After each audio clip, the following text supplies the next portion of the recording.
A'udzubillahi minasyaitonirrajim. Bismillahirrahmanirrahim. Alhamdulillahirabbil alamin wassalatu wassalamu ala asyrafil mursalin wa ala alihi wa sahbihi ajmain, amma ba'du. Assalamualaikum warahmatullahi taala wabarakatuh. Alhamdulillah, kita merafakkan setinggi-tinggi kesyukuran kepada Allah Subhanahu wa taala, di mana Allah taala masih lagi memberikan kita keizinan, memberikan kita kenikmatan kehidupan. Sepanjang kehidupan kita ini, maka kita hendaklah menjadi orang yang sentiasa melazimi syukur kepada Allah Subhanahu wa taala. Mudah-mudahan dengan kita bersyukur kepada Allah taala atas segala nikmat yang telah diberikan, Allah taala akan tambah dan lipat gandakan lagi rezeki dalam kehidupan kita, insya-Allah. Baik para tetamu Allah dan juga para penziarah Nabi sallallahu alaihi wasallam, haji-haji dan hajah-hajah, semua para penonton siri Sempurnakah Umrahku. Alhamdulillah, saya harapkan tuan-tuan haji dan hajah, bakal-bakal tetamu Allah dan juga bakal penziarah Nabi sallallahu alaihi wasallam sekalian dalam keadaan yang sihat walafiat, dalam keadaan yang baik. Semua sihat ke? Kalau sihat tolong komen sikit kan, sihat kata kan. Gitu. Ya, Waalaikumsalam warahmatullahi. Ramai yang sedang masuk komen, alhamdulillah. Daripada Sabah ada, daripada Johor ada kan, sebagainya. Jadi mudah-mudahan saya doakan semuanya dalam keadaan yang baik, sihat walafiat, insya-Allah dalam keadaan yang baik bersama dengan ahli keluarga. Dan kepada para jemaah yang mungkin dalam keadaan sekarang ini diuji oleh Allah Subhanahu wa taala dengan musibah banjir, kita pun tahu kan, tengok berita apa semua, masih lagi dalam keadaan belum surut lagi air, khususnya dekat bahagian-bahagian Pahang sana, Temerloh kan. Mak mertua saya pun sangkut dekat Temerloh tu, nak balik Lipih tak boleh sebab jerantut air masih lagi naik apa semua. Jadi kita doakan yang terbaik untuk semua, dan mudah-mudahan Allah Ta'ala memberikan segala kemudahan kepada mangsa-mangsa banjir apa semua ini. Dan juga takziah diucapkan kepada mungkin para jemaah yang kehilangan sanak saudara, ayahanda bonda, kawan-kawan, sahabat handai, jiran, teman-teman dan sebagainya, saudara mara yang telah meninggal dunia mungkin kerana musibah banjir ataupun sebagainya. Maka sama-samalah kita mendoakan yang terbaik untuk mereka, insya-Allah, ya. Baik, untuk hari ini kita akan membicarakan lagi berkaitan dengan umrah. Ya, kita akan membicarakan 3 bab pada hari ini. Saya pun tak tahu sama ada sempat 1 jam 30 minit. Ya, kita akan cover yang pertama sekali, kita akan membicarakan berkaitan dengan niat ihram bersyarat bagi wanita, bermakna niat ihram dan juga niat ihram bersyarat. Niat ihram bagi lelaki dan juga niat ihram bersyarat bagi wanita. Yang kedua, kita akan membicarakan berkaitan dengan persediaan para jemaah sebelum menunaikan ibadah umrah. InsyaAllah kita akan cover apakah persediaan-persediaan di Malaysia maupun di Madinah. Kalau tuan-tuan masuk Mekah dulu, persediaan daripada Malaysia lah. Kalau sekiranya masuk Madinah dahulu, maka persediaan daripada Madinah nak ke Mekah. Kita dah cover juga semalam berkaitan dengan apa semua barang-barang kelengkapan apa semua yang tuan-tuan perlu bawa. Cuma hari ni saya nak detail sikit, memandangkan semalam ada yang mungkin line tak berapa clear. Jadi sebelum kita bahaskan, cuba komen sikit kita punya line clear ke tak clear, kan? Kalau clear, tulis line clear, kan? Kalau tak clear, saya pun dah cubalah ni kan. Mudah-mudahan tak ada masalah lah line apa semua hari ni. Tengok kat luar sana pun hujan apa semua kan. Jadi tak apalah, kita buat yang terbaik. Dan juga kita cover juga hari ni bab berkaitan dengan wanita, iaitu permasalahan wanita yang mungkin timbul di kalangan wanita. Jadi apakah masalah-masalah yang mungkin melibatkan perihal wanita, haid, istihadah, dan juga hal-hal ehwal darah-darah. Jadi tuan-tuan, kalau nak cerita bab 3 benda ni dalam masa sejam setengah, tak cover, tak boleh cover tuan. Tak mampu nak cover. Sebab apa? Sebab tiga-tiga tajuk besar semua. Jadi mungkin lepas ni Andalusia boleh buat perbincangan satu tajuk satu hari kan, kita boleh cover sebulan ke kan, boleh lah kot kan, insyaAllah. Tapi tak apalah kan, dalam masa yang singkat ini 1 jam 30 minit, insyaAllah kita cuba bercerita berkaitan dengan bab-bab yang mandatori. Kita akan cuba rumuskan apakah perkara-perkara yang mungkin terlibat dalam permasalahan wanita ini, termasuk jugalah dengan persiapan, termasuklah juga dengan niat berihram dan juga niat ihram bersyarat tadi. Baik, kita mulakan dengan persiapan. Baik, sebelum tuan-tuan nak menunaikan ibadah umrah daripada Malaysia lagi, nanti tuan-tuan akan dihubungi oleh mutawif dan kita akan buat yang dinamakan sebagai Zoom meeting. Kita akan buat Zoom dengan aplikasi Zoom macam ni. Jadi tuan-tuan dan juga semua jemaah, kalau satu kapal terbang tarikh yang sama, semua ada lah. Kan ni contoh saya terbang hari tu 30 Oktober. Dia ada Datuk Daud apa semualah kan. Sa'adrin ada. Jadi semua mutawif apa semua akan ada dalam grup ni, termasuk semua jemaah yang bakal dibawa bas 1, bas 2, tak kisahlah bas berapa pun, dia akan ada dalam meeting. Ya, dalam Zoom meeting ni bersama dengan kita punya pengarah Andalusia iaitu Puan Hajah Ida Rizwana. Ya. Jadi apa yang akan dibicarakan dalam Zoom meeting ni, banyak benda lah. Kita akan cerita berkaitan dengan perjalanan, lepas tu sampai Mekah Madinah, apa nak buat dan sebagainya. Terbang pukul berapa, duduk nak berkumpul dekat KLIA berapa, apa semua. Jadi semua mutawif dia akan uruskan lah kan, dia punya pengurusan awal untuk keberangkatan para jemaah dalam nak menunaikan ibadah umrah. Jadi mutawif semua tahu kan bila tuan-tuan nak terbang, ada jadual apa semua akan diberikan oleh pihak Andalusia kepada mutawif. Jadi mutawif kita akan bersedia insya-Allah untuk memberikan taklimat kepada semua para jemaah. Sebab di KLIA dah tidak ada lagi taklimat secara umum kepada semua jemaah. Taklimat yang kita buat hanya melalui aplikasi Zoom saja. Maklumlah tuan-tuan, sebab sekarang ni tengah dalam keadaan COVID, polis pun dia tak bagi kita berkumpul ramai-ramai apa semua dekat KLIA. Jadi semua sekali kena melalui aplikasi macam ni lah, Zoom apa semua. Jadi apa yang akan dibicarakan dalam Zoom ni? Banyak benda, tapi yang pertama sekali kita akan bicarakan next slide, iaitu kita akan bicarakan berkaitan dengan lagi kan ni persiapan ni. Kita punya ni lah antara perkara-perkara mustahak yang boleh kita bicarakan pada hari ini untuk persediaan tuan-tuan. Ya, yang pertama sekali bagi mereka yang ada keuzuran, yang sakit kronik, mereka ni perlu mendapatkan yang namanya surat fit to fly.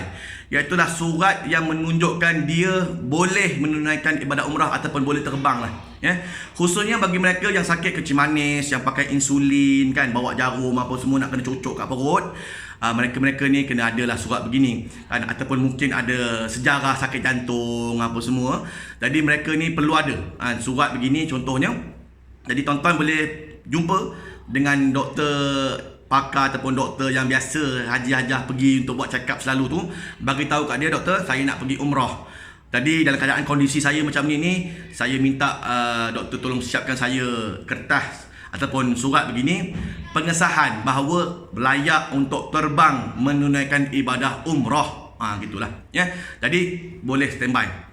Baik, yang keduanya, pastikan tuan-tuan punya status kan di immigration tidak blacklist. Kan? Jadi boleh masuk kat laman web ni, laman web immigration ni, type aja kan, check immigration dekat Google tu, nanti dia akan keluar laman web ni, Jabatan Immigration Malaysia. Masukkan tuan-tuan punya nombor IC kat situ.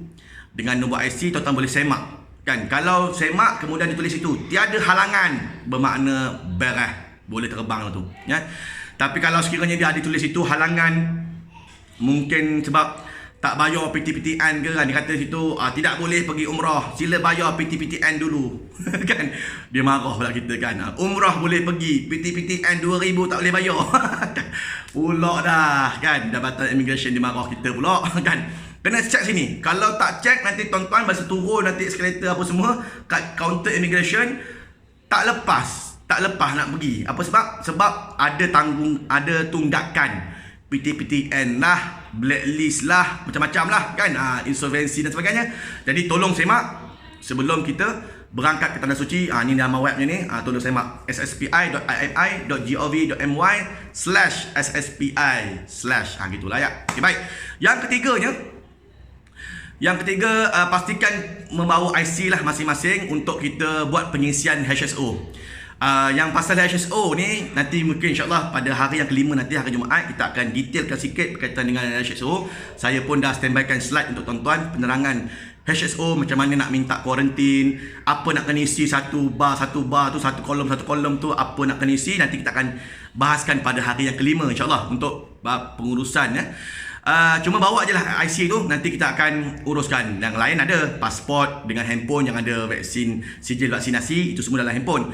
Yang IC bawa untuk kita ambil gambar, kita nak resize apa semua nanti ya.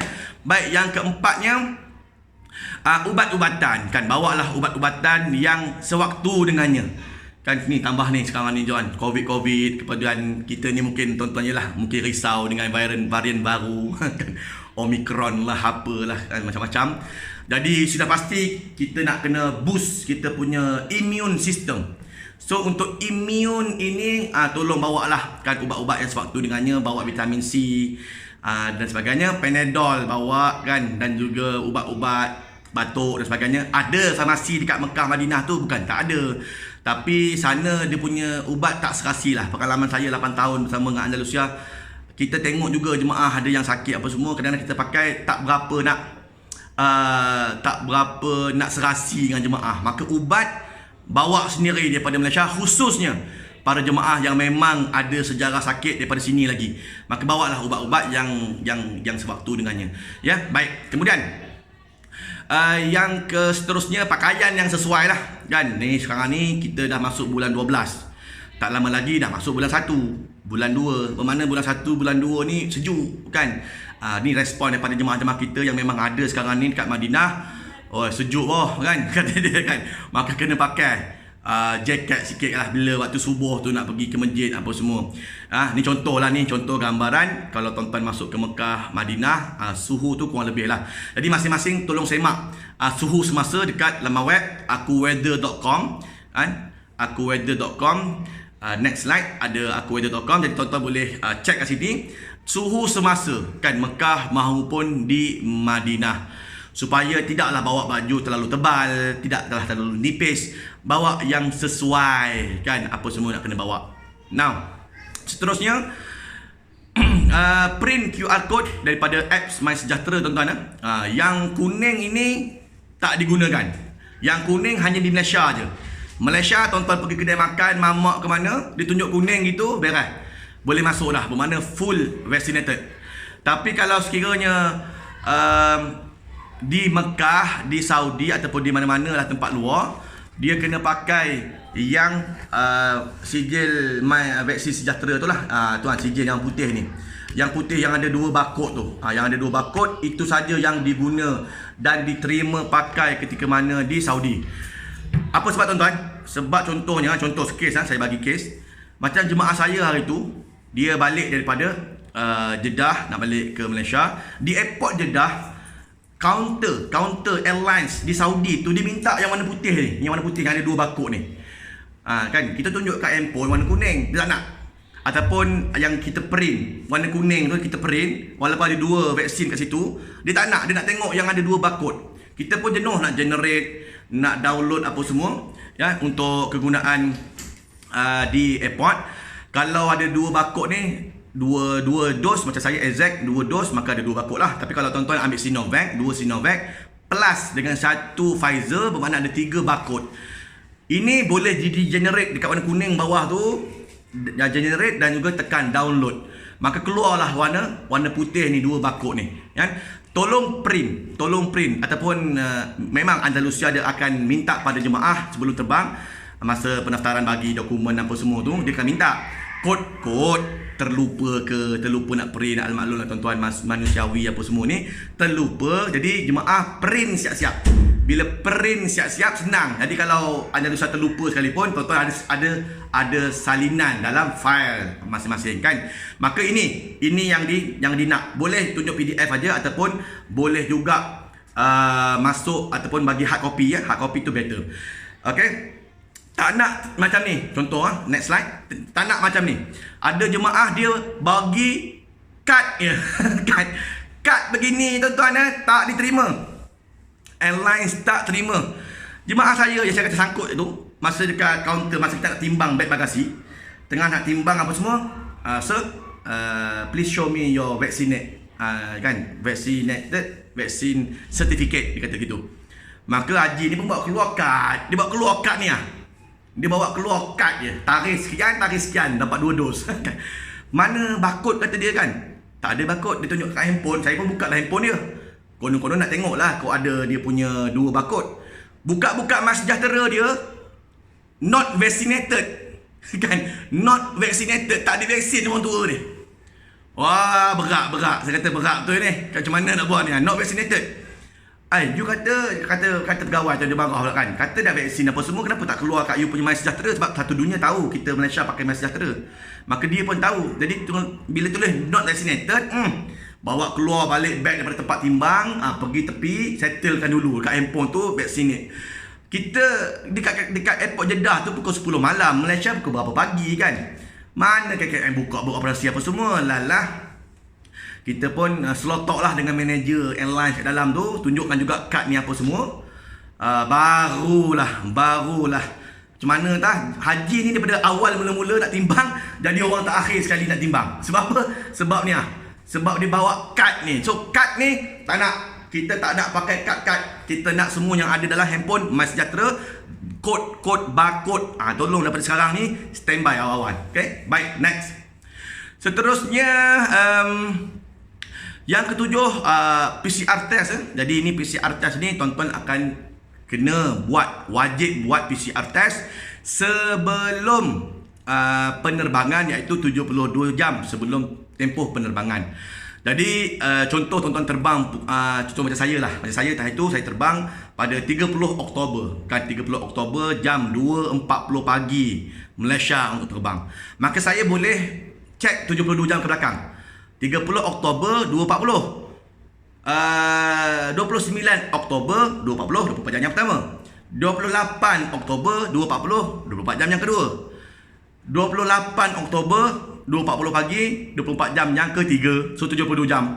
Maka saya punya grup boleh buat PCR test pada 28 hari bulan 11 pagi tu, pukul 9 pagi, 10 pagi dah buka klinik, kita boleh pergi. 28 buat PCR, 29 dapat result. Dia dapat result 1 hari selepasnya. Maka buatlah macam-macam klinik pada. Ada klinik-klinik swasta ada. Contohnya macam saya dekat Bangi, kena pakai mega klinik Zahran tu, Seksyen 9 bawah Andalusia, cawangan Bangi tu. Ada. RM150 dia buat PCR, cucuk hidung, ambil air liur. Besoknya dapat terus dia punya result. Result ni result saya bagi ni. Ini result saya tunjuk ni ialah result dia bagi dalam WhatsApp sahaja.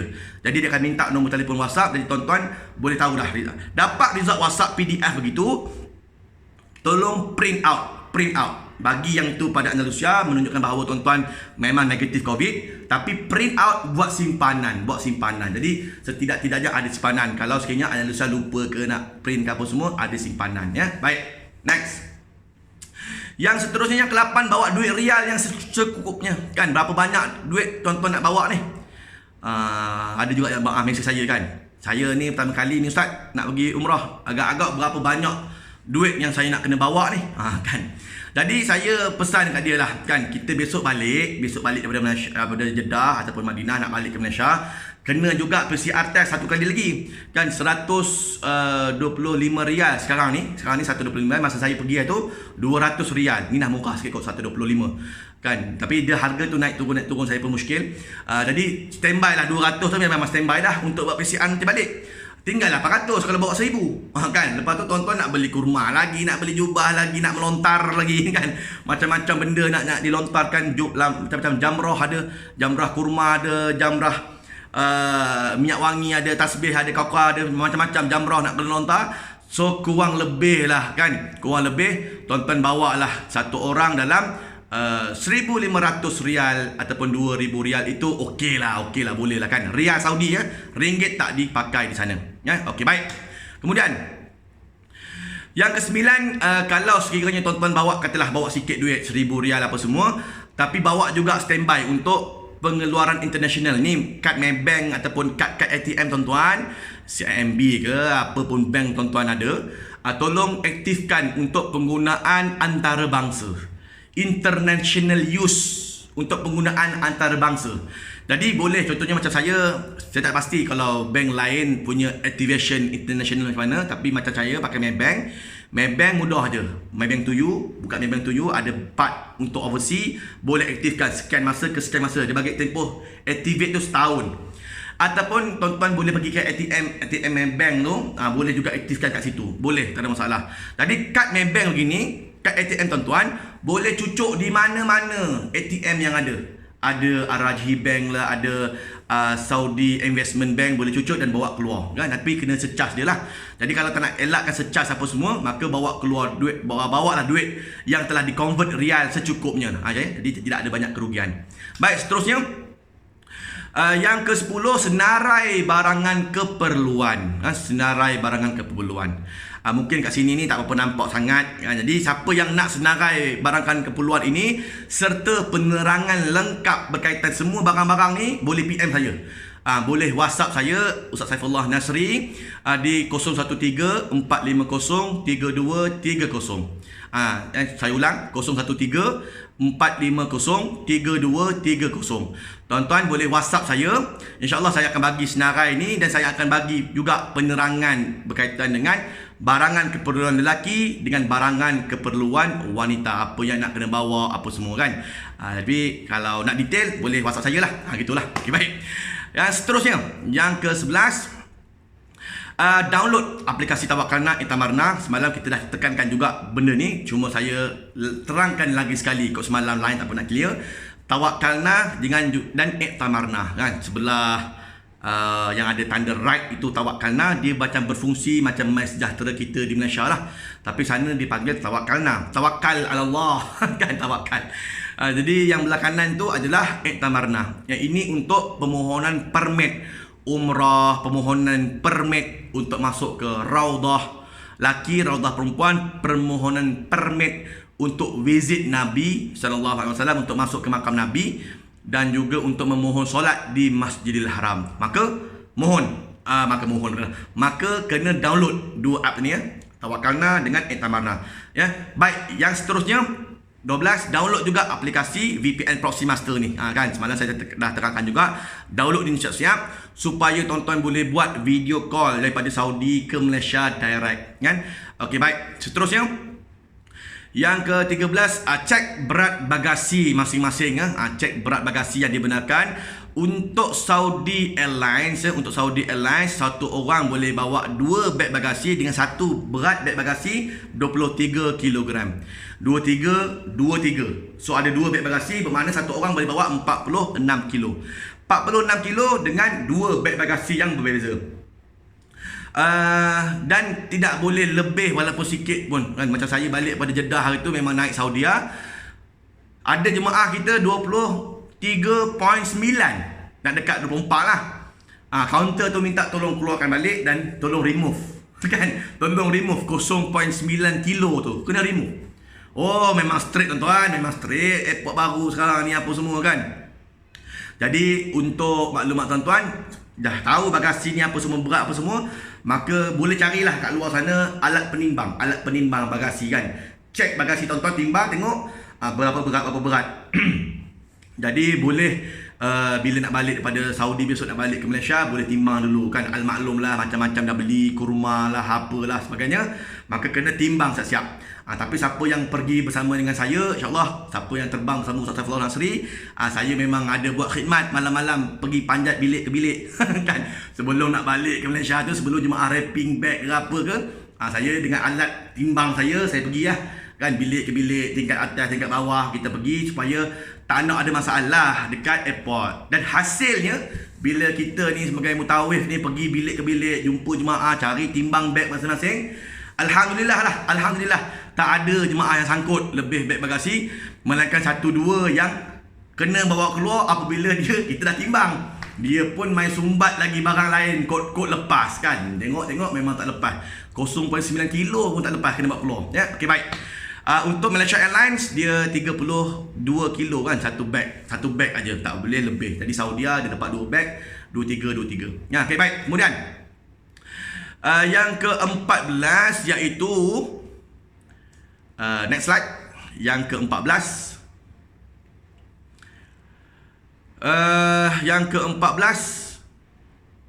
sebentar kan, kita nak upload supaya tuan-tuan nampak semua kan apa barang-barang nak kena bawa. Ni antara yang penting. Oh, tak ada lah. Okey, habis. Okey. Mana ada tu je lah yang penting je lah yang saya senaraikan kat sini. Kalau tak ada, bermakna selesai. Itu semualah maklumat-maklumat yang tuan-tuan perlu tahulah, persiapan secara fizikalnya perlukan apa sebelum nak pergi ke tanah suci ni kan. Banyak lagi lah benda-benda lain. Jadi tuan-tuan boleh semak barang-barang keperluan apa semua tu melalui senarai barangan lelaki dan juga perempuan. Jadi siapa yang nak senarai tu dan juga penerangan lengkap berkaitan dengan barang-barang apa yang agak-agak lah jemaah lelaki, jemaah perempuan nak kena bawa, maka boleh WhatsApp saya, insyaAllah saya akan bagi. Tak ada masalah kan. Semalam pun bertalu-talu mesej masuk kan. Jemaah-jemaah masuk mesej apa semua. Alhamdulillah, terima kasih pada tuan-tuan yang setia bersama dengan Andalusia Travel and Tours Sdn Bhd dan juga inginkan perjalanan umrah yang sempurna, yang tenang dan tidak ada masalah apa-apa. InsyaAllah ya. InsyaAllah kita akan bawa. Salam Ustaz, MH confirm ke 30 seorang? Memang betul kan, Malaysia Airlines 30 kilo seorang. Nanti insyaAllah, nanti saya akan jawab pada pusingan soal jawab nanti pada jam 10 suku kan. Ni nak bagi laluan, banyak lagi nak benda nak bahas ni. Okey, baik. Kemudiannya bab melibatkan umrah. Okey, umrah. Apabila tuan-tuan menjadi seorang jemaah umrah, sebelum kita nak berniat ihram umrah, semalam kita dah terangkan berkaitan dengan sunat-sunat umrah. Kerat kuku, rapikan janggut kan, rapikan, buang semua bulu-bulu apa semua ni sunat semua ya, perkara-perkara sunat sebelum nak pergi ke tanah suci.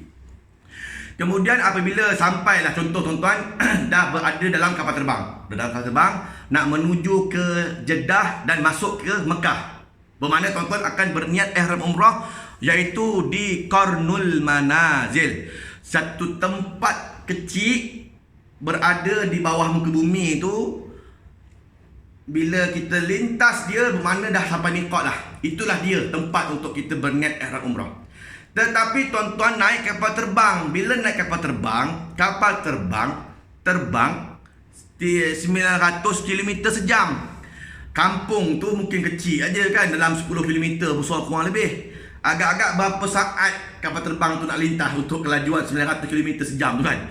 Jadi sebab itulah bila sebut niat di miqat, ialah niat sebelum miqat. 30 minit sebelum sampai miqat kita akan berniat. Maka mutawif kan insya-Allah akan maklumkan para jemaah. Kan sebab kapten dah mula bagi pengumuman pasal miqat yang tadi ni, maka mutawif akan bangun. Okey, bangun jumpa cari jemaah haji. Standby je ya, kita nak berniat ihram ya. Ataupun boleh niat ihram sekarang lah sebab lagi 30 minit kan. Jadi haji bangun je, boleh niat ihram, hajah boleh niat ihram hanya, boleh buat niat ihram umrah sekarang ni apa semua. Jadi mutawif akan bantulah jemaah kita. Bagi mereka yang masuk daripada Bir Ali tak ada masalah sebab dia daripada Madinah. Daripada Madinah kita naik bas. Bila naik bas kita akan pergi ke Masjid Bir Ali, turun, boleh solat sunat apa semua kan. Kemudian boleh niat ihram umrah masing-masing. Dan juga diulang oleh mutawif lagi dalam bas. Dalam bas kita ulang balik niat supaya niat ihram umrah tu betul-betul sabit dalam hati kan. Tidak adalah was-was betul ke apa semua gitu. Jadi akan diulang oleh mutawif kan dalam bas. Tapi masing-masing boleh berniat ihram. Maka niat ihram umrah kan, niat ihram umrah begini. Ya, kita upkan slide-nya untuk niat ihram umrah. Bagi jemaah lelaki, kita besarkan yang niat tadi, yang slide yang kita besarkan. Muka saya kecil tak apa kan. Okey, baik. Dah siap pakai comel-comel ihram apa semua kan. Bagi lelaki pakai ihram 2 helai begini, 2 helai kain ihram putih. Dan juga bagi wanita dengan telekung dengan sempurna mungkin apa semua kan. Dan juga bagi lelaki pakai slipper yang menampakkan semua jari. Tapi janganlah pakai slipper macam saya ni. Saya ni Ini tanda slipper mutawif kena curi ni. Kan? Kan slipper kawan kena curi ni. Saya keluar masjid itu, cari-cari slipper tak jumpa. Wah, dah ada orang kebah lah kita punya slipper ni. Kan? Jadi saya pun tengok dalam tong sampah tu ada siapa yang buang slipper, kita pun ambil. Cuma slipper tu kecil, tak nampak jari. Saya pun ambil gunting, saya kerat bagi nampak jari semua kan. Gitu kita alter lah. Bermakna slipper mutawif pun boleh hilang. Kan bukan slipper jemaah je hilang, slipper kita pun hilang juga. Okey, baiklah, tak apa. Pakai kemas apa semua dengan slipper kemas, nampak semua jari nampak tumit, maka boleh berniat ihram umrah. Dengan niatnya nawaitul umrata wa ahramtu biha lillahi ta'ala. Saya ulang, nawaitul umrata wa ahramtu biha lillahi ta'ala. Sahaja aku mengerjakan umrah dan aku berihram dengannya kerana Allah Ta'ala.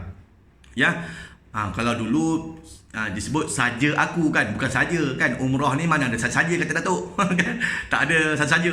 Maka ini sahaja. Macam ni betul lah kan. Sahaja aku mengerjakan umrah dan aku berihram dengannya kerana Allah Ta'ala. Maka sabit terus niat tu dalam hati. Kan, sabit terus niat tu dalam hati, insyaAllah.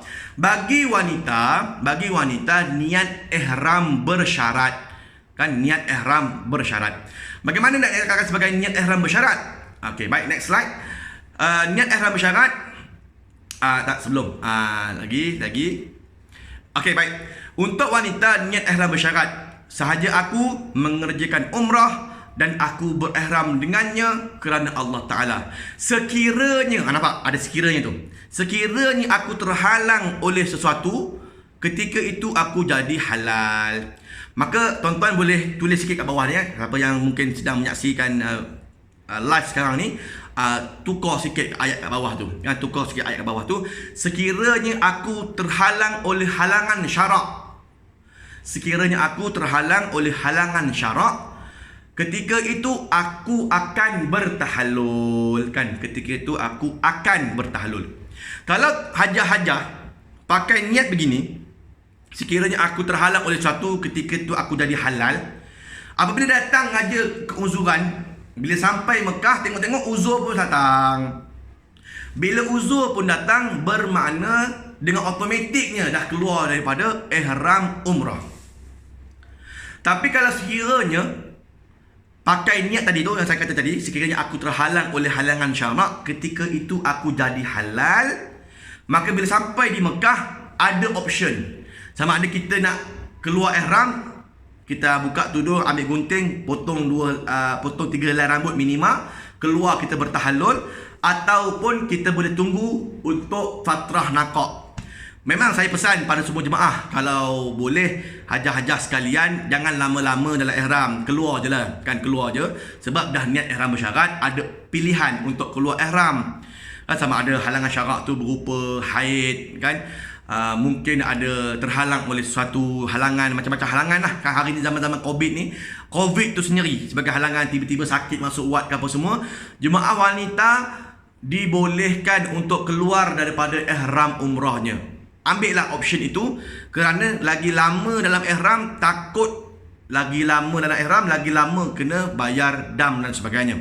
Sebab ada option, ada pilihan untuk keluar daripada ihram daripada berlama-lama dalam ihram. Takut kan kita lama-lama dalam ihram, banyak pula kita punya dam nak kena bayar dan sebagainya, banyak benda kita langgar. Adapun bagi lelaki, tidak ada niat bersyarat bagi lelaki. Saya berpegang pada pandangan kita punya pengerusi eksekutif Andalusia, iaitu yang berbahagia Datuk Haji Mat Daud Cengah. Kan, pakar rujuk bagi ibadah haji, saya pegang pendapat dia lah. Kan? Iaitu kata Datuk, jemaah lelaki ni kenapa tak boleh niat bersyarat? Yang pertama sekali, sebab memang tak ada niat bersyarat pun daripada awal bagi lelaki. Kan? Kod mana pun orang lelaki ni, dia tidak ada bersyarat. Sebab apa? Sebab bagi mereka ni tidak ada uzur secara syarak. Tak ada. Kan, nak kata haid, tak ada apa semua masalah wanita tu, makna wanita. Masalah wanita yang kadang-kadang datang masalah tu tak ada pada lelaki. Maka orang lelaki pakai niat biasa sahaja. Habis hari ni, kalau sekarang ni COVID ke apa semua, ditakdirkan orang jemaah lelaki sakit apa semua kena masuk hospital, maka mereka itu boleh keluar daripada ihram umrah dengan bertahallul ihsar, iaitu menyembelih seekor kambing, sembelih seekor kambing, bagi kat mutawif apa duitnya, nanti mutawif tolong buatkan sembelihan tersebut. Kemudian jemaah dah tahu, okey ustaz dah buat, dah sembelih dah apa semua, jemaah akan diberi maklumkan oleh mutawif bahawa kambing tahlul ihsan yang telah disembelih, barulah jemaah boleh bukakan ihram dan pakai pakaian biasa dan tidak dikenakan apa-apa dam dan sebagainya lah, ya. Tapi cerita dia apa dia? Ceritanya orang lelaki memang tidak ada niat bersyarat, niat biasa sahaja. Sebab apa? Sebab tidak ada halangan-halangan syarak yang lazim jatuh pada lelaki, melainkan mungkin hari ni Covid apa semua. Yalah, dan sebagai dalil utama kepada orang lelaki ni tak nak bersyarat, pakai niat biasa saja, kerana orang lelaki kita ni, kita dah dimaklumkan, dah disimbah maklumkan bahawa kita pergi umrah ini dengan sehat. Kita dah buat PCR, kita dah tengok negatif, dah result kita ke apa semua, maka jangan lagi kita gusar hati lah. Jangan kita rasa nanti kalau aku kena Covid macam mana, kan? Kalau kena Covid itu semua adalah ketentuan Allah Subhanahu Wa Taala. Kita redalah dengan ketentuannya, maka kita keluar ihram umrah dengan menyembelih seekor kambing, kan, RM450, boleh bagi kat mutawif, boleh settlekan penyembelihan tersebut. Ya, ada pun bagi wanita boleh jimat lah RM450 tadi ni, kerana wanita ini dia boleh niat ihram bersyarat. Maka pegang pendapat ini bahawa orang laki-laki tidak ada niat bersyarat, adapun orang wanita ada niat ihram bersyarat. Adapun sekiranya akan datang tiba-tiba ada pula perbahasan yang baru, maka kita berpegang pada pendapat yang terkini apa semualah. Baik, seterusnya bagi lelaki, inilah dia contoh mod mod bagi orang lelaki dalam pakaian ihram yang ittiba', membuka bahu di sebelah kanan, kan? Adakah nak pakai ittiba' begini daripada Malaysia lagi, ataupun daripada daripada Madinah, daripada hotel lagi ittiba' sudah, kan? Ittiba' begini membuka bahu sebelah kanan ketika mana tawaf jadi nanti, kan? Masa itu saja ittiba' membuka bahu di sebelah kanan. Adapun pemakaian penuh seperti ini, gambar seterusnya pakaian penuh begini, inilah mod jemaah biasalah. Bila kita dalam fatrah sebelum nak memulakan tawaf, maka kita pakai penuh begini, pakai komplit, tutup habis. Dan juga ketika mana tuan-tuan sembahyang, bila solat pun pakai pakaian penuh begini, pakaian penuh.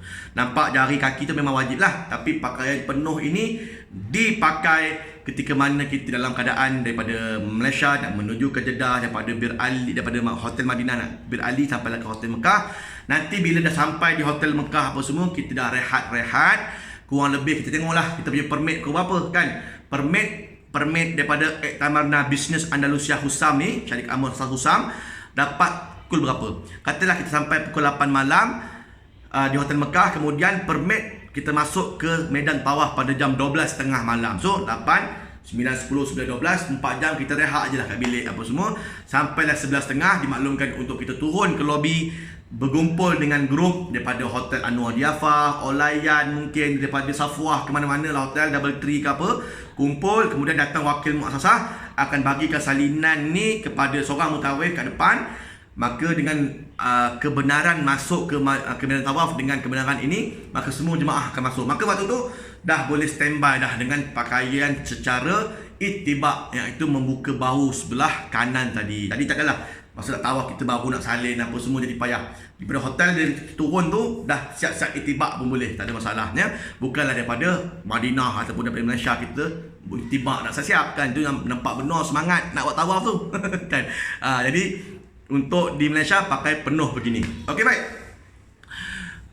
Seterusnya, kalau sekiranya adalah tuan-tuan punya persoalan berkaitan dengan niat ihram bagi lelaki mahupun bagi wanita ini, nanti boleh nyatakan persoalan tuan-tuan di ruangan komen. InsyaAllah kita akan cuba buka seawal jam 10 suku nanti, kan? Kalau nampak banyak benar persoalan, nanti kita cuba buka dalam pukul 10 lah, setengah jam kita bagi buka untuk menjawab persoalan. Saya faham ramai kadang-kadang jemaah-jemaah Andalusia ni yang nak pergi, ramai yang first time, kan? First time apa semua, banyak persoalan dalam kepala ni, kan? Serabut kan apa semua, kan?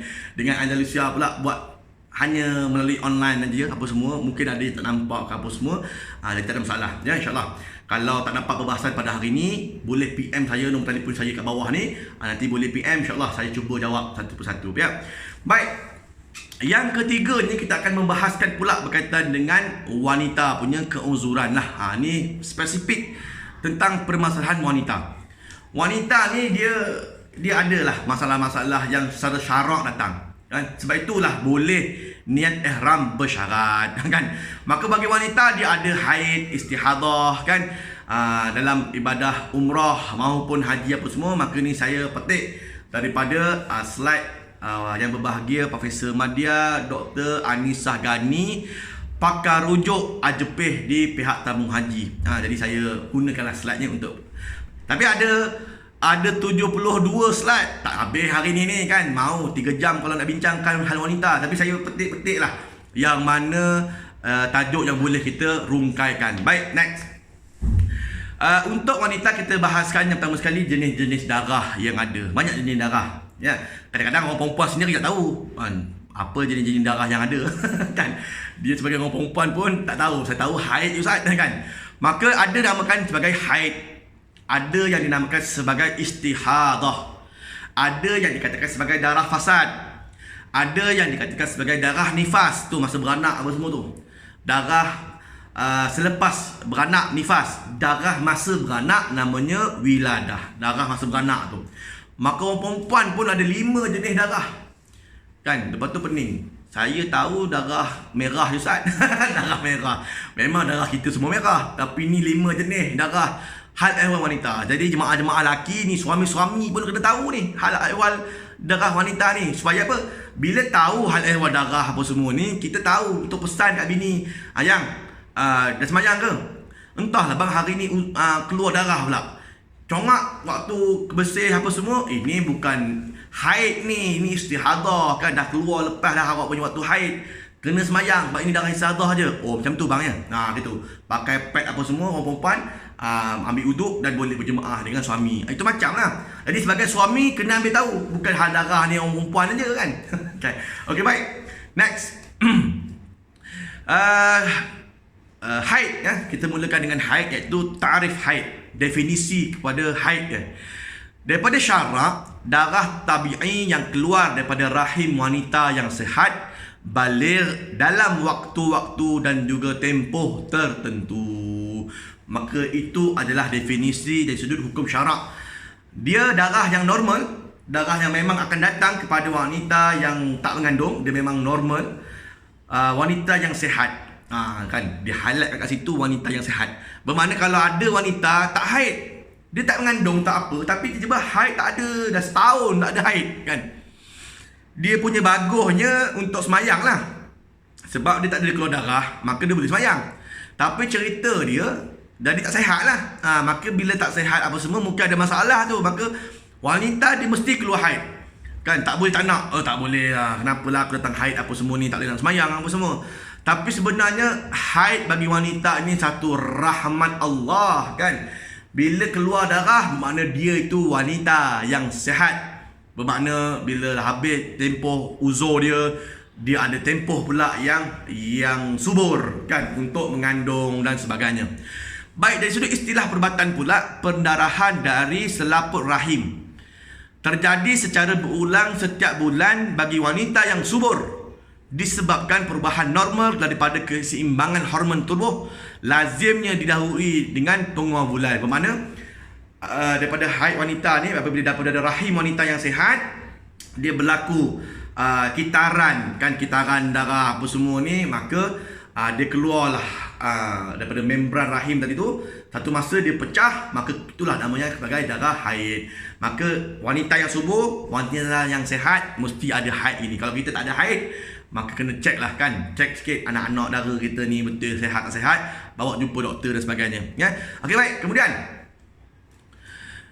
seterusnya, next slide.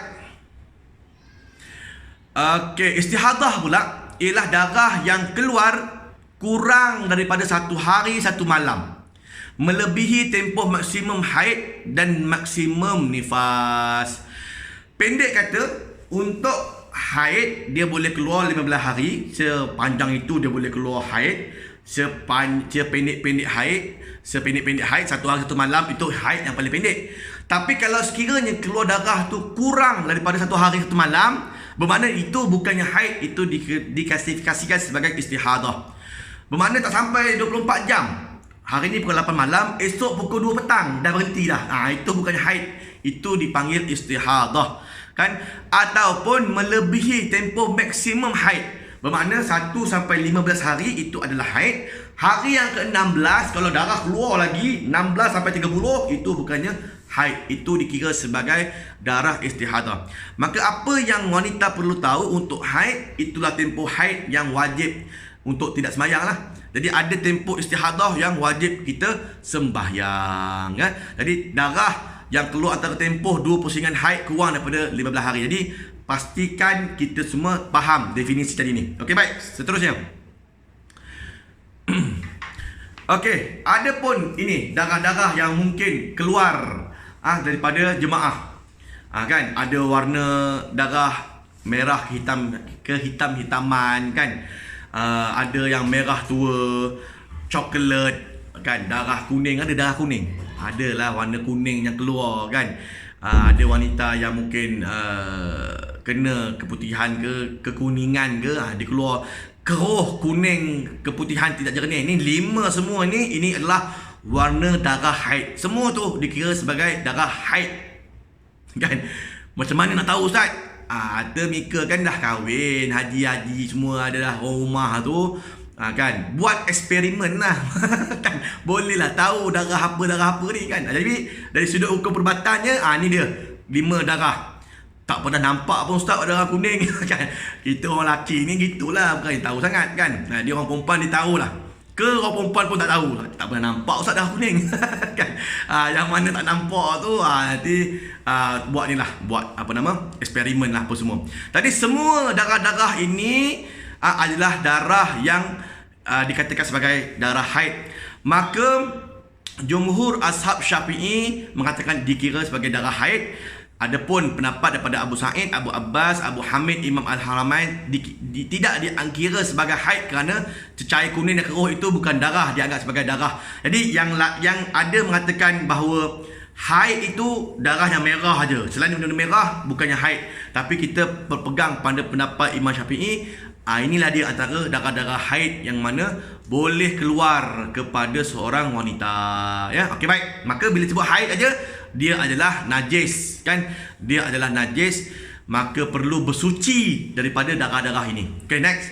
Kemudian keputusan muzakarah, sekiranya jemaah haji wanita yang menghadapi masalah seperti tidak dapat melakukan tawaf rukun, beliau bolehlah berpegang dengan pendapat yang mengatakan hari suci ataupun fatrah nakak dalam tempoh haid selama 1 hari 1 malam tidak dikira haid. Beliau dikira suci, boleh mandi dan melakukan tawaf. Ini dia dah skip dah slide ni. Cari fatrah nakak. Cari fatrah nakak. Ada tadi. Okey baik. Dah tersebut yang tadi tu. Yang ini dulu patutnya. Okey baik. Fatrah nakak. Okey, fatrah nakak tu apa? Fatrah nakak ni ialah darah keluar dan berhenti berselang-seli 1 atau 2, 3 hari dalam tempoh masa haid. Maknanya kalau kita faham, dia dalam tempoh haid. Hari pertama haid, hari darah keluar. Hari kedua darah keluar lagi. Hari ketiga dah makin kurang. Hari keempat dia berhenti. Dalam tempoh haid ni, dalam tempoh haid 15 hari tu, hari keempat dia boleh berhenti. Lepas tu hari 5 berhenti, hari ke-6 dia keluar balik darah. Maka yang berhenti ini dikategorikan sebagai fatrah an-naqa. Jadi wanita yang apabila sampai di Mekah tengok uzur, maka kita nasihatkan supaya biar dia keluar daripada ihram. Tak nak ihram lama-lama, sebab kalau ihram lama-lama nanti kena bayar dam, banyak dam kena bayar apa semua. Maka keluar ihram dah siap. Bergunting ataupun pakai tadi niat bersyarat tadi tu, aku jadi halal apa semua, dia dah automatik keluar daripada ihram dia. Kemudian dalam tempoh itu tengok uzur dia sehari bagaimana keadaannya. Dalam 7 hari kita berada di kota Mekah, ambil package 12 hari tuan-tuan. Apabila jemaah ambil package umrah 12 hari, kurang lebih 7 hari tuan-tuan berada di kota Mekah. Bagi ambil package 22 hari, 10 hari berada di kota Mekah. Yang dalam tempoh 7 hari atau 10 hari berada di Mekah ni, hari pertama dah uzur dah, maka kita dah keluar ihram, kita rehat apa semua kan. Hari kedua, tengok hari kedua, ketiga, keempat, kelima ni kan, kod-kod ada yang namanya fatrah nakak. Maka di situlah peluang untuk para jemaah melakukan ibadah umrah, khususnya bagi wanita yang uzur ni. Jadi Jangan sedih-sedih. Yang wanita ni baru sampai Mekah apa semua sedih. Kan ada jemaah saya sebelum ni nangis-nangis kan. Apa hal ni Hajah? Uzur Ustaz. Kan? Jemaah kita ni terang je kan. Uzur Ustaz, mana saya? Saya nak buat umrah, nak buat tawaf. Dah sedih manjang kan. Jadi kata jangan sedih, jangan tension. Kalau sedih, tension boleh menyebabkan uzur lagi banyak keluar. Maka oleh demikian, jangan tension. Relax, bertenang. Ada yang dikatakan sebagai fatrah nakak tadi ni. Maka kita ni bertenang, biar darah tu keluar, biar dia keluar, tak apa. Tapi kita tunggulah sehari dua, tengok ada tak yang namanya fatrah nakak, dia berhenti. Kalau ada, okay, baik. Mazhab Syafi'i dia ada dua pendapat. Yang pertama, hari-hari darah keluar dan hari-hari terhenti dalam tempoh haid, semuanya dikira haid. Ini pendapat dia yang pertama. Bermakna pendapat yang rajih di kalangan Imam Mazhab Syafi'i, dia keluar ke, dia berhenti ke, janji dalam tempoh haid, dia haid. Memang betul lah pun, tempoh haid, memanglah betul dia memang haid lah pun. Tapi itu pendapat Imam Syafi'i yang pertama.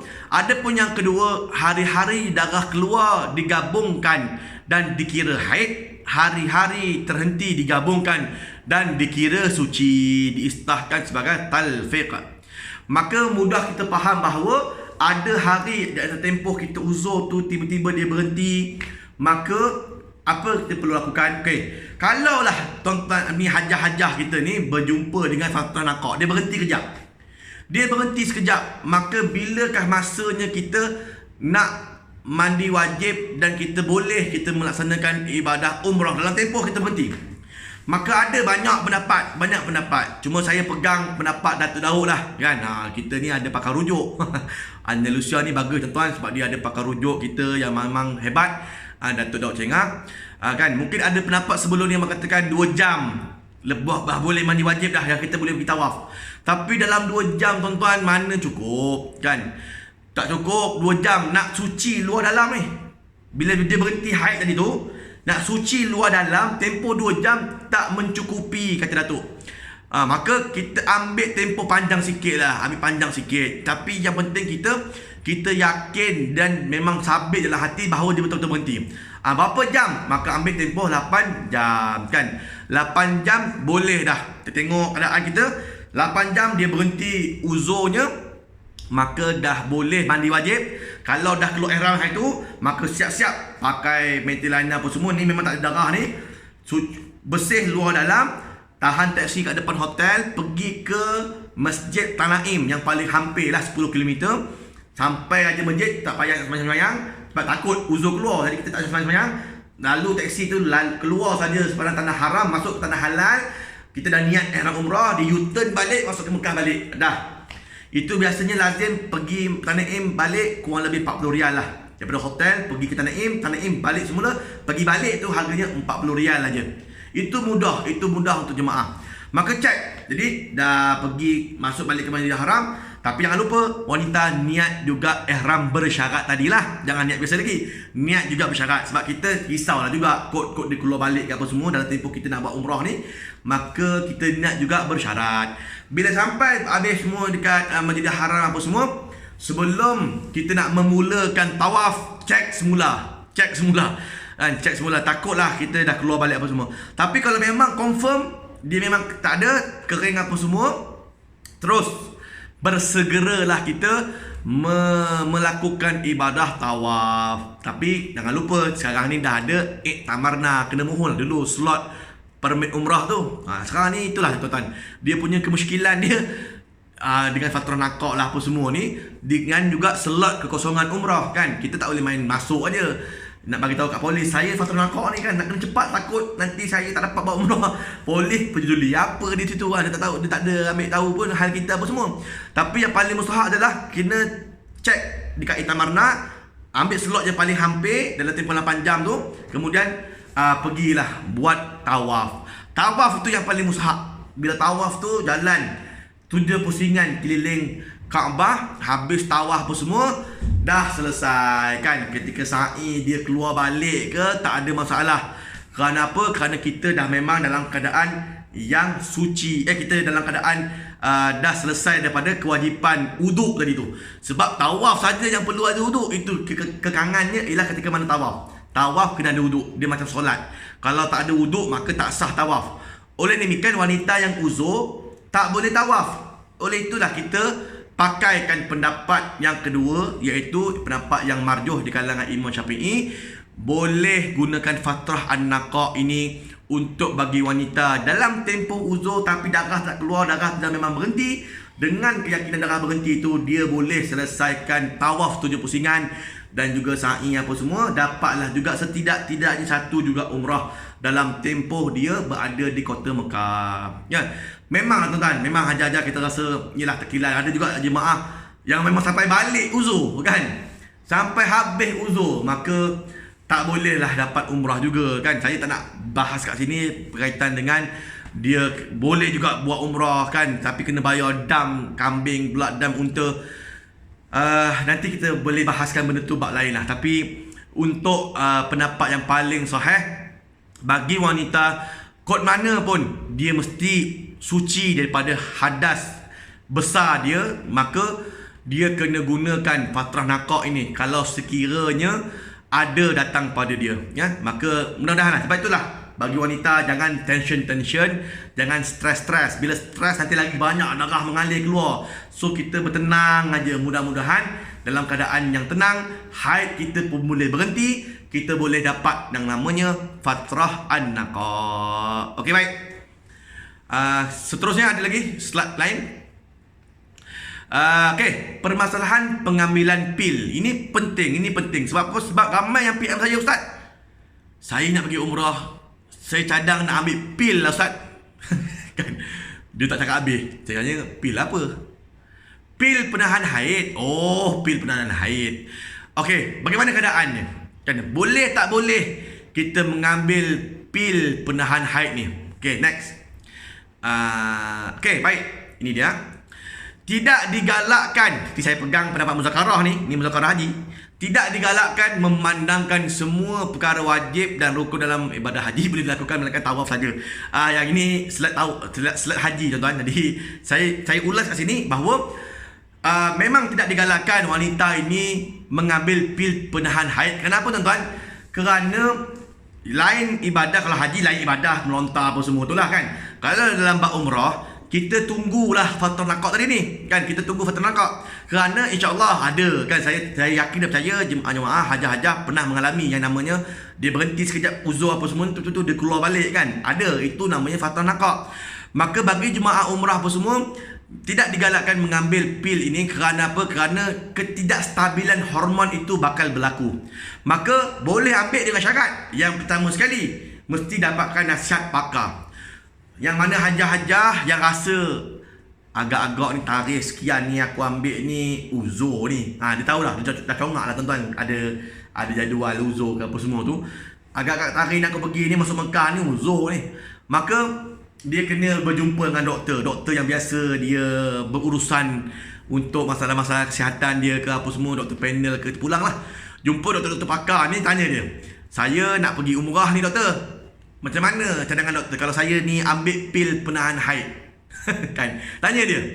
Kalau sekiranya dia kata okey, boleh, tak ada masalah, memang hajah boleh, dan insya-Allah ambil ubat yang saya sarankan ini, ikut makan tu ikut dia punya turutan putaran apa semua tu, dan insya-Allah haid hajah nanti, haid puan dia akan stabil, dia akan berhentilah, dia akan ikutlah apa semua kan.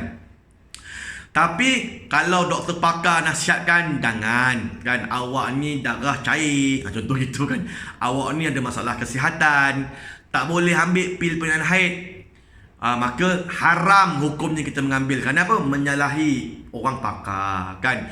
Sebab kata Allah Ta'ala dalam Quran, fas'alu ahli zikri in kuntum la ta'lamun, tanyalah orang yang lebih tahu jika sekiranya kita ni tak tahu kan. Maka tanya dengan doktor ni, dia lebih tahu tentang kesihatan kita, dia boleh suggestkan ambil ataupun tidak ambil. Kalau dia kata jangan ambil lah. Sebab ada jemaah degil, tuan-tuan. Ni ada juga jemaah saya juga dulu kan. Dia degil, dia kata dia rasa Alah, boleh je kan. Dia bantai pergi beli pil dekat farmasi Malaysia atau mana-mana perginya. Belilah pil kan, beli pil, makan kodan je. Esok terbang, hari ni makan. Kan. Tapi akhirnya berceramuk habis dah. Kan dia punya uzur bertambah teruk dan keluar darah, kata berhenti tak berhenti pun. Dia jadi teruk, penyudahnya masuk ICU kan, mujur tak meninggal je. Jadi berhati-hati ya, berhati-hati. Jangan makan sebarangan. Ubat yang digunakan mestilah tidak memudaratkan. Maka doktor mesti tahulah kan, ubat ni bagus, ubat ni tak bagus, ubat ni boleh awak makan, ubat ni tak boleh awak makan dan sebagainya. Ya. Dan yang ketiganya, ambil pil ini sekurang-kurangnya 3 bulan daripada tarikh berangkat ke Tanah Suci. 3 bulan. Bermakna kalau nak ambil pil penahan haid, gamak-gamaknya kalau tuan-tuan congak nak pergi umrah, kan ambil package pula umrah bersama dengan Ustaz Saifullah kan. Ustaz Saifullah terbang 1 Mac nanti sampai 22 Mac untuk package umrah 20 hari. 3 bulan, bermakna bulan 12 ni dah boleh dah kan. Tapi bukannya main beli telan aja, kena ikut dia punya turutan ni. Jumpa nasihat pakar, dia mesti suggestkan ubat ini tak memudaratkan kehidupan kita, tak memudaratkan kita punya kesihatan apa semua. Dan yang ketiganya, kalau disuruh makan sekarang, makan. Jadi ikutlah nasihat pakar ya.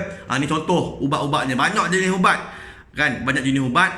Yasmin lawan kuning tu, Loet lah apa semua kan. Jadi pelbagai jenis ubat ini memang ubat penahan haid, tetapi mestilah yang serasi dalam kita punya keseimbangan hormon dan juga tubuh badan kita lah ya. Okey, baik. Baik, ini kita nak bahaskan pula berkaitan dengan permasalahan akhir pasal wanita. Jap, tadi nombor 1 mana? Slide nombor 1 lain. Okey, baik. Perkara yang dilarang semasa haid dan nifas. Okey. Dalam haid, apa yang tak boleh kita buat? Okey, jadi kita bahaskan yang pertama sekali, haram bersuci. Bagaimana orang yang dalam haid ini tidak boleh bersuci disebab dalam keadaan dalam hadas besar. Maka untuk ibadah, dalilnya kata Nabi SAW kepada Sayyidatina Aisyah radhiyallahu anha ketika haid, engkau buatlah apa sahaja yang dilakukan oleh orang yang mengerjakan haji kecuali tawaf. Ini dalam bab haji, semua boleh melainkan tawaf saja tak boleh. Itu dalam bab haji. Kalau dalam bab kita umrah ni, kita boleh buat, kita boleh berzikir dalam hati kan, kita boleh baca Quran tanpa mengeluarkan suara apa semua. Cuma janganlah pegang Quran, pegang handphone tak apa. Handphone ada ayat Quran, ada apps Quran, itu boleh, tak ada masalah sebab itu bukannya mushaf, dia memang handphone. Boleh baca tapi dalam hati aja. Itu je lah masa-masa yang boleh diisi apa semua kan. Ya. Baik, yang keduanya haram solat. Solat tak boleh. Jadi fuqaha sepakat wanita haid dan nifas haram melakukan solat fardu, sunat maupun qada. Dalilnya Nabi SAW bersabda, apabila haidmu datang hendaklah kamu tinggalkan solat.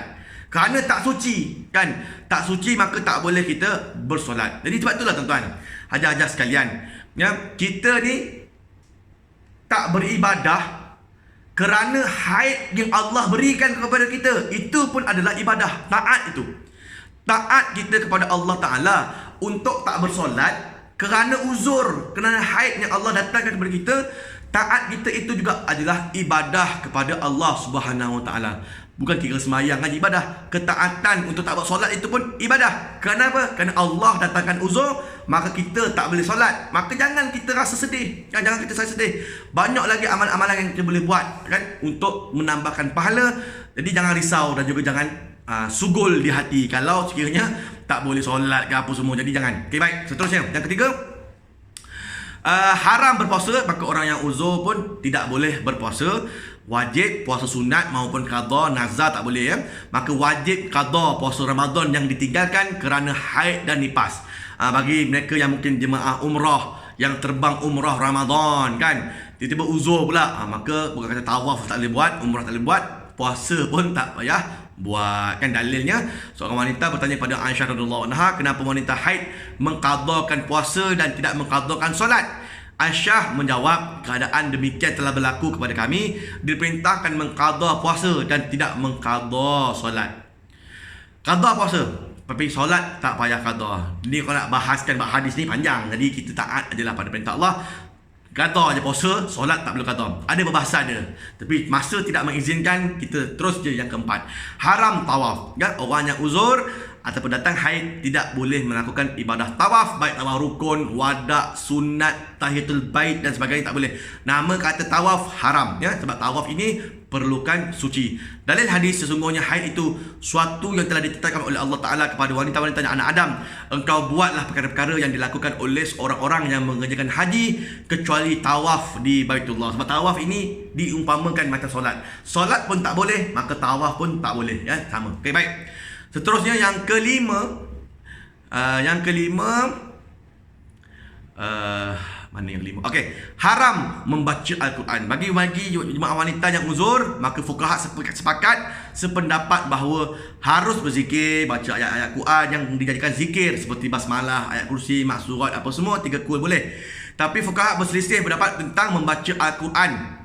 Mazhab Syafi'i kita, Imam Ahmad Hanafi, haram hukumnya, ya, haram. Tak kisahlah baca Al-Quran, mengeluarkan bacaan Al-Quran secara kuat itu tak boleh. Boleh baca dalam hati aja, ya. Dalil hadis, orang yang junub, orang yang haid tidak boleh membaca walaupun sedikit daripada Al-Quran. Sebab Al-Quran ni kalamullah, kalam Tuhan. Maka mestilah orang yang suci lagi bersih sahaja yang boleh mengeluarkan kalam Tuhan yang mulia ini. Okey, baik, ya. Tapi terjemahan boleh baca. Terjemahan tak apa, ya. Bab yang keenam, haram menyentuh dan membawa Al-Quran. Fuqaha sependapat haram menyentuh dan membawa mushaf Al-Quran. Mushaf, mushaf Al-Quran, Al-Quran yang penuh bacaan tu tak boleh. Kan? Tidak termasuk dalam pengertian mushaf ialah kitab fiqh, tafsir, Al-Quran, terjemahan tu boleh.